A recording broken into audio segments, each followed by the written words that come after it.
नमस्कार दोस्तों। आज की वीडियो में एक बहुत ही सीरियस टॉपिक के बारे में हम बात करेंगे। देखिए, आप में से कई लोग जब आपके बच्चों को हल्की सी खांसी, जुकाम या सर्दी या नाक जाम हो जाता है तो अक्सर अपने बच्चों को नेबुलाइज़र कराने लेकर चले जाते हैं। नेबुलाइज़र वही जो आप स्क्रीन पर ऐसी मशीन देख रहे हैं, अभी मैं बता रहा हूँ। देखिए, मशीन और मुँह और मास्क लगाकर दवाइयों डालने की प्रक्रिया को ही हम नेबुलाइज़र मशीन कहते हैं। क्या आपको वाक़ई में मालूम है कि इसका इस्तेमाल कब किया जाता है, या जाने-अनजाने में आप बहुत बड़ी गलती कर रहे हैं? आज हम आपको नेबुलाइज़र द्वारा 10-15 साल के बच्चे को अगर दिया जा रहा है, तो बाद में आपके बच्चे के ऊपर क्या प्रॉब्लम होगा? क्या कोई सीरियस प्रॉब्लम होगी? क्या नेबुलाइज़र फिर काम करेगा या नहीं? तो आपको ये जानना चाहिए ये कब दी जाती है, किस कंडीशन में दी जाती है। अस्थमैटिक कंडीशन में दी जाती है कि ब्रोंकाइटिस कंडीशन में दी जाती है कि सीडीपीएमओ कंडीशन में दी जाती है। इसकी बेसिक जानकारी आपको होनी चाहिए। और मैं आपको बता दूं, गांव देहात में झोला छाप डॉक्टर हल्की सी भी सर्दी जुकाम रहती है तो 30 से 50 रुपए के लालच में नेबुलाइजर कर देते हैं। ये एकदम से मैं देखता आ रहा हूँ, ये 100% ट्रू है, जो कि आपके बच्चे के सेहत के लिए बहुत बड़ा खिलवाड़ कर रहे हैं। चलिए इसके बारे में आपको वीडियो में बताता हूँ कि इसका इस्तेमाल कब करना चाहिए और आपके बच्चे के ऊपर ये किस प्रकार का गलत इम्पैक्ट डाल रहा है। बाद में आपका बच्चा ऑटोमेटिक कंडीशन में चला जाएगा, यानी जो रोटा कैप होता है, इसे देखने कई लोग फुसफुस यूज़ करते हैं, उस कंडीशन में भी जाना पड़ सकता है। क्योंकि जब हल्की सी दवाई की ज़रूरत थी तब आपने उसके ऊपर ब्रह्मास्त्र लगा दिया। जी हाँ, ये ब्रह्मास्त्र ही है, मैं भी बताता हूँ क्यों। जब असल ज़रूरत पड़ेगी तो उसको ये नेबुलाइज़र फिर काम नहीं करेगा। इस वीडियो में चलिए हम डिटेल में जानने की कोशिश करते हैं कि क्या सही है और क्या गलत। तो नमस्कार दोस्तों, मेरा नाम है रजत। स्वागत है आपका अपने यूट्यूब चैनल ड्रग लाइन में। देखिए दोस्तों, कभी भी नेबुलाइज़र बिना रजिस्टर्ड डॉक्टर या पीडियाट्रिशियन की सलाह के आप अपने सेल्फ कतई ना करें, न दूसरे से करने की हिदायत दें। देखिए, नेबुलाइज़र क्या है दोस्तों? एक ऐसा तरीका जो दवा को डायरेक्ट आपके लंग तक पहुंचाने का काम करता है विद इन अ सेकेंड। तो देखिए, ये कुछ ऐसा मशीन होता है। आप देखिए, ये ऐसी पाइप होती है, इसको ऐसे आप दबाते हैं तो ये मशीन ऐसे चालू हो जाता है। लेकिन अभी इसमें से वेपर नहीं निकल रहा है। वेपर निकलने के लिए आपको ऊपर एक ऐसी मेडिसिन आती है, इस मेडिसिन को खोला जाता है और इसमें ऐसे देखिए, हमने इसमें ऐसे कुछ इसकी बूंदें डाल दी, ये इसमें पहुँच गया। अब जैसे आप दबाइएगा, देखिए इसमें से वेपर निकलना स्टार्ट हो गया, आपको क्लियरली दिख रहा होगा। यही वेपर हम ऐसे लेते हैं मुंह और नाक के रास्ते, तो ये हमारे पेट में जाता है, क्योंकि ये मेडिसिन है, ये कोई पानी नहीं। हाथ से देखिए बंद हो गया। जब आपने इसमें वेपर डाला, आधी शीशी डालनी होती है, मैं अभी बताता हूँ। जैसे देखिए, ये वेपर निकल रहा है, यही वेपर डायरेक्टली आपके मुंह में जाता है और ये आपके चीज़ों को सही करता है। ये वेपर ये गर्म नहीं होता है, बिल्कुल ही ठंडा चिल्ड होता है। ठीक है, अभी मैं इसके बारे में और बताता हूँ। देखिए, इसे सांस के रास्ते लंग तक पहुंचाया जाता है। वहीं इसकी प्रॉब्लम जो भी आपके लंग में होती है उसको ये खत्म कर देता है, डाइल्यूट कर देता है। और जो लोग कहते हैं कि नेबुलाइजर मशीन घर पर रख रही है, तो भैया मैं आपसे हाथ जोड़ के निवेदन करता हूँ, ये आप एक एटम बॉम्ब रख रहे हैं। ये बहुत गलत चीज़ होता है। क्यों? क्योंकि बीपी मशीन रखना कई हद तक ठीक होता है। वो आप सबको मान लीजिए बेवजह कभी घर में कुछ लोग हैं, बीपी बढ़ रहा है तो आप उसको देख सकते हैं। लेकिन इस मशीन को रखकर आप विक्स की ड्रॉप या जनरली जो एडल्ट लोगों को आप ये कर सकते हैं, लेकिन बच्चों को कभी मत कीजिए। जब भी कीजिए अंडर सुपरविजन ऑफ डॉक्टर, ठीक है? लेकिन बच्चों के ऊपर कभी ट्राई मत कीजिएगा। बिना डॉक्टर की गाइडेंस के इमरजेंसी में भी आप कुछ मेडिसिन रख सकते हैं, लेकिन वो भी टेलीफोनिक कन्वर्सेशन या उनके सुपरविजन में ही कीजिएगा। इसको करने का एक प्रोफेशनल वे होता है, तरीका होता है। ऐसा नहीं है कि आपने बस इसको मुंह में लगा दिया और चालू कर दिया, हो गया। काफ़ी गलत इम्पैक्ट पड़ता है। तो चलिए, नेबुलाइजर के अंदर जो दवा पड़ती है 2 से 3 तरह की होती है। कॉमनली जो यूज़ होता है, जिसको हम ब्रोंकाइटिस कहते हैं, जो ब्रोंकाइटर्स होते हैं वो ब्रोंकाइटिस को डाइल्यूट करते हैं। और अगला होता है अस्थमैटिक, जो सांस लेने में कभी प्रॉब्लम होती है तो उस कंडीशन में उसकी रोकथाम के लिए दिया जाता है। और तीसरा होता है जो इन दोनों दवाओं की पावर को बढ़ा देता है। मैंने कई बार जिक्र किया है उन चीज़ों का, तो उनको हम एस्टेरॉइड कहते हैं। ठीक है, तो जनरली यह मशीन जो यूज़ की जाती है, ये बच्चों को निमोनिया हो गया, सांस लेने में प्रॉब्लम हो गई, काफ़ी छोटा बच्चा है, थोड़ा सा बड़ा है, तो उस कंडीशन में अपर रेस्पिरेटरी सिस्टम जो नाक होता है और लोअर रेस्पिरेटरी सिस्टम जो ये चेस्ट होता है, इनके बीच में अगर कुछ फंस गया हो, क्या फंस गया हो, हिंदी में हम उसको बलगम कहते हैं, इंग्लिश में हम म्यूकस कहते हैं। तो जो जाम हो गया होता है तो ये सांस ऑक्सीजन की जो है ये लंग तक नहीं पहुंच पाता है।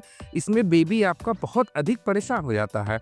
और अगर अस्थमैटिक कंडीशन नहीं है, रुकिएगा, अस्थमैटिक कंडीशन नहीं है बच्चे को, वो डॉक्टर आपको रिपोर्ट देगा, तो बच्चे को नॉर्मल सर्दी जुकाम है तो उस कंडीशन में मैंने कई वीडियो में आपको बताया है कि आप जो सलाइन नज़ल ड्रॉप होता है उसका यूज कर सकते हैं। जो नाक में हल्की जो म्यूकस और बलगम जमी होती है वो अपने आप रिलीज हो जाता है ईजी वे में।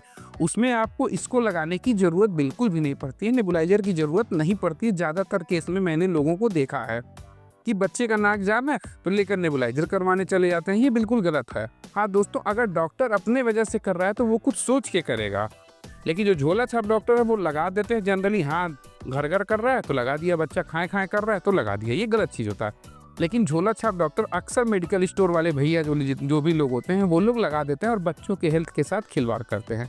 देखिए ब्रोंकाइटिस क्या होता है, रुकिएगा मैं डिटेल में समझा रहा हूँ। 10 मिनट की वीडियो आपको की ज़िंदगी को बदल देगा। देखिए ब्रोंकाइटिस क्या होता है, अगर आपके लंग फेफड़े के अंदर कभी कभी म्यूकस का जमावड़ा हो जाता है, जम जाता है, तो बच्चा तो बता नहीं पाएगा क्या है।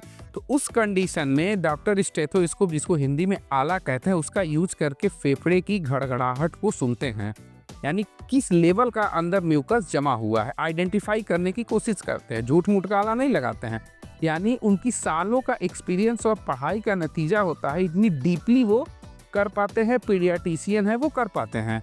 जो म्यूकस जमा होता है वो मूव कर रहा है कि नहीं, कितना जमा हुआ है उसको जानने की ये कोशिश करते हैं। अधिक जमा है, कम जमा, या जम के पत्थर जैसा हो गया। अब झोला छाप केवल ऊपर टांग लिया स्टेथोस्कोप, इसका तो मतलब उन्हें पता नहीं है। उनसे पूछ लीजिए कि इसकी डेफिनेशन क्या होगी तो उन्हें कुछ नहीं मालूम होता है। उन्हें तो बस केवल आपको एक डॉक्टर का सिंबल दिखना होता है, आला होना चाहिए, आगे 2 इंजेक्शन की बोतल होनी चाहिए, बस यही होना चाहिए। उनको दिखना चाहिए कि हट आई एम बड़का डॉक्टर, ऐसा होना चाहिए, उन्हें दिखना चाहिए। तो पता नहीं होता है लोग यूज कैसे करते हैं यार। अब मेरे तो समझ में नहीं आता है कि उनको 5-6 साल MBBS MD करने के बाद लोग स्टेथोस्कोप को अच्छे से नहीं समझ पाते हैं। ये देख कर ही समझ जाते हैं, बड़े टैलेंटेड लोग हैं, भगवान जाने। एनीवे छोड़िए इस टॉपिक को। देखिए ब्रोंकाइटर्स क्या करते हैं, जब म्यूकस फंस जाता है तो जो अंदर आपको, जो हिंदी में हमने बताया सांस की नली होती है, उसको थोड़ा सा चौड़ा कर देते हैं। ब्रोंकाइटर्स जैसे गए, सांस की नली को थोड़ा सा चौड़ा कर दिया और जो म्यूकस होता है वो धीरे धीरे रिलीज होकर निकल जाता है। इससे बड़ी राहत मिलती है, काफ़ी जल्दी ये चीज़ें होती हैं, क्योंकि सांस की नली में गया वो तुरंत उसको पाके फैल गया। लेकिन लीवोसाल्बुटामॉल कॉम्बिनेशन ब्रोमाइड जो रेस्पिरेटरी सिस्टम जो यूज़ करते हैं, ये उस कंडीशन में यूज़ किया जाता है। जो डाउलिन होता है, डुवालिन जिसको जनरली कहते हैं, ये बहुत सारे डॉक्टर्स यूज़ करते हैं जनरली इस कंडीशन में। 90% मार्केट में आप समझ लीजिए आसालिन और डुओलिन का ही नेबुलाइजर कॉम्बिनेशन किया जाता है डिफरेंट कंपनीज के कॉम्बिनेशन में। ये हमेशा डॉक्टर के सुपरविजन नहीं किया जाना चाहिए। मैं बस आपको एक जानकारी दे रहा हूँ, कुछ ऐसा होता है। ये आसालिन का है और दूसरा वो है।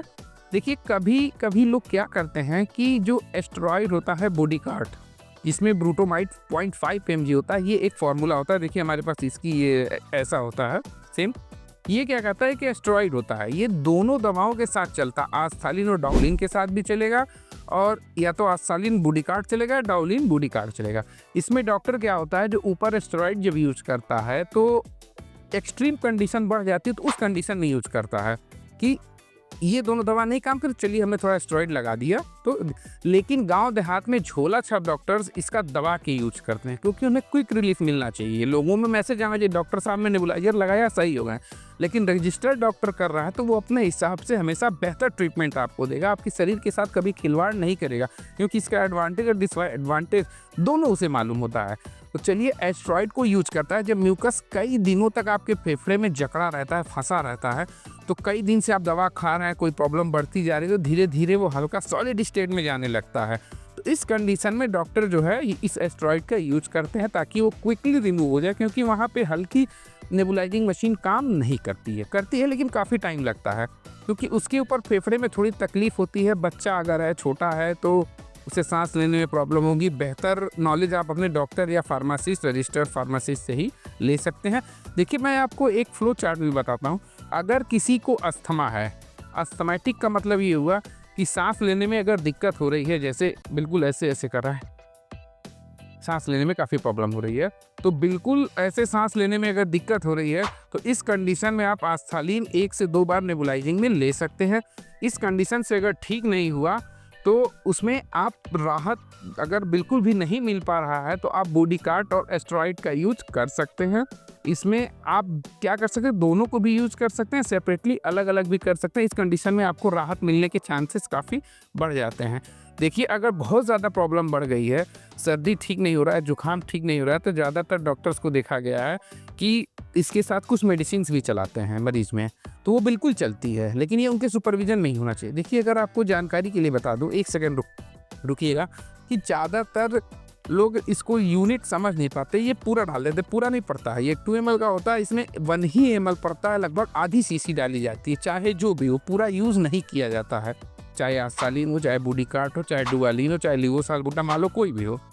कभी ऐसा नहीं कि लोगों को कफ बहुत ज़्यादा जमता है और परेशानी बहुत ज़्यादा हो गई है, क्योंकि ये गर्म नहीं होता है, बिल्कुल गर्म नहीं, ये बिल्कुल ठंडा होता है। जैसे वेपर मैंने आपको दिखाया, ये बिल्कुल ये ठंडा होता है, देखिए अभी भी निकल रहा है, ये बिल्कुल ठंडा होता है, चिल्ड होता है।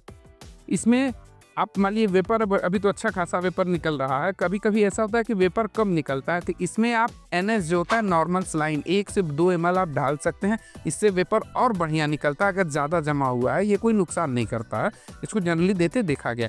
लेकिन नेबुलाइज़र की गाइडलाइन ज़्यादातर 18 घंटे या 12 घंटे में 2 बार ही किया जाता है। ऐसा नहीं कि दिन में कई बार आप कर लीजिए, हर 2 घंटे पे नेबुलाइज़र यूज़ कीजिए, ये कंडीशन नहीं होनी चाहिए, ये बिल्कुल गलत तरीका होता है।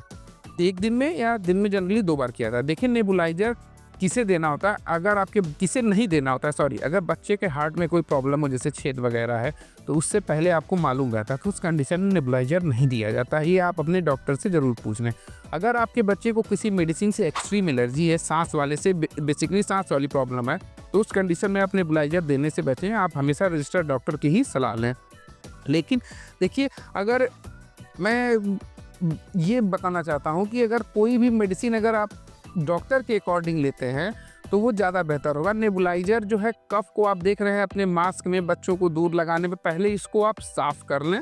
ये कई बच्चों को यूज़ होता है, ज़्यादातर बच्चों में वायरल टाइफाइड वगैरह होता है, तो इसको अपने हैंकी से आप साफ़ कर लें। साफ़ करके, चाहे डॉक्टर लगा रहा है तो जैसे ही लगा रहा है 1 सेकंड आप और निकाल के रुमाल से इसको साफ़ कर लें, फिर लगाएं, क्योंकि कई बच्चों से दूसरे बच्चे में भी ट्रांसफ़र होता है। इसलिए नेबुलाइज़र करवाने से पहले रुमाल या कोई कपड़ा अपने पास ज़रूर रखें। जब आपको इतना मालूम हो गया हो तो डॉक्टर देखिए क्या करता है नेबुलाइज़र, कि कौन सी दवा डाल रहा है, खुद को भी आपको सेफ्टी रखना बहुत ज़रूरी होता है, इसलिए मैंने ये वीडियो आपको बनाया है। तो यह नेबुलाइज़र सेफ्टी टिप्स की वीडियो अगर आप लोगों को समझ में आई, अच्छी लगी, तो यह वीडियो फॉरवर्ड करें और अपने यार दोस्त फ्रेंड्स के वो नेबुलाइज़र के बारे में बताएं कि किसको करना चाहिए, किसको नहीं करना चाहिए। मैं डिस्क्रिप्शन में कुछ मेडिसिन के बारे में डाल देता हूँ कि आप इसको किस काम के लिए यूज़ कर सकते हैं, वो आप देख लीजिएगा। और ऐसी नेबुलाइज़र होती है, बिल्कुल ही काफ़ी ईजी होता है, घर पे अगर ना रखें तो ही बेहतर है, और रखते भी हैं तो डॉक्टर की हमेशा सुपरविज़न में ही रखें। तो यहाँ तक वीडियो में बने रहने के लिए धन्यवाद। चलिए मिलते हैं अगली वीडियो में। नमस्कार।